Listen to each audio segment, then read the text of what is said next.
चारू की मौत की खबर सुनकर अंशुमन और अभीरा की शादी अचानक रुक जाती है।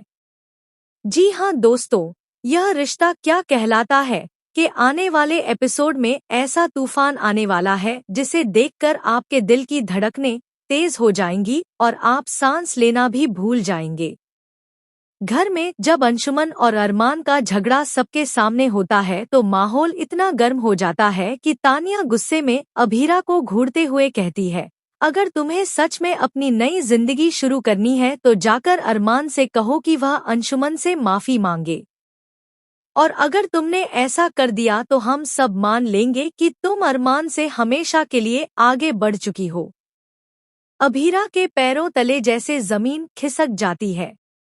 उसके दिमाग में लाखों सवाल दौड़ने लगते हैं। क्या सच में उसे अरमान से बात करनी चाहिए? क्या यह उसकी जिंदगी का सबसे बड़ा फैसला होगा? वहीं दूसरी तरफ अंशुमन तानिया को रोकने की कोशिश करता है। उसकी आंखों में गुस्से और डर का अजीब मिश्रण दिखाई देता है। तुम ऐसा मत करो तानिया, यह सब जरूरी नहीं। अभीरा पर दबाव मत डालो। तुम्हें नहीं पता तुम क्या करने जा रही हो।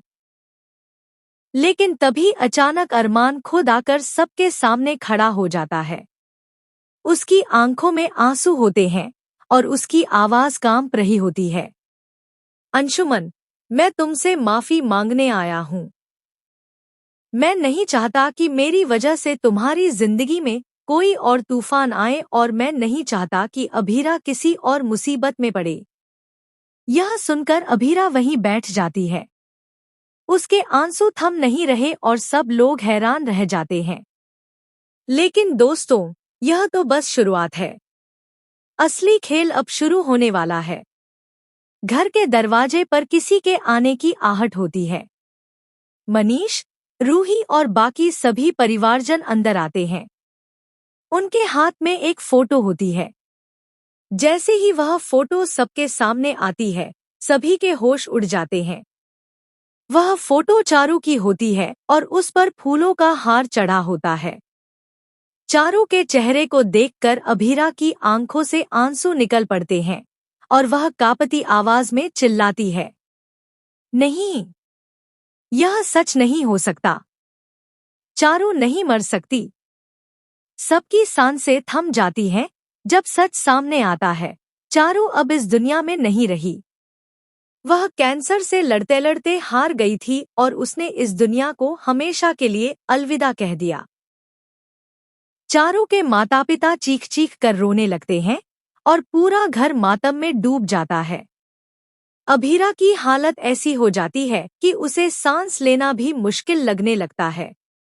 वह अंशुमन के सीने से लगकर कहती है, नहीं, यह शादी नहीं हो सकती।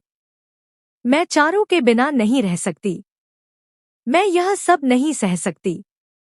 अंशुमन उसे संभालने की कोशिश करता है, लेकिन उसके चेहरे पर भी अजीब सा डर है। वह धीरे से कहता है, अभीरा, हम यह शादी अभी नहीं कर सकते। कोई भी इस हालत में नहीं है कि हम इस समय शादी कर सकें। यह सब बहुत अचानक हो गया है। लेकिन दोस्तों, यहीं पर कहानी खत्म नहीं होती। अचानक मनीष के हाथ से एक पुरानी डायरी गिर जाती है। वह डायरी चारू की होती है। जैसे ही अभीरा उसे उठाकर पढ़ती है, उसकी आंखों के सामने अंधेरा छा जाता है।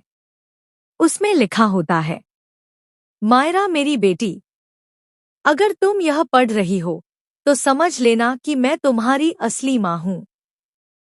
अभीरा चीख पड़ती है, नहीं, यह झूठ है। मायरा मेरी बेटी नहीं हो सकती। यह कोई साजिश है। लेकिन तभी रूही कांपते हुए कहती है, यह सच है अभीरा। मायरा तुम्हारी ही बेटी है। तुम्हें बचाने के लिए चारू ने तुम्हारी बेटी को अपने नाम से पाला। चारू ने अपनी जान देकर तुम्हारे लिए यह सच छुपाया था। कमरे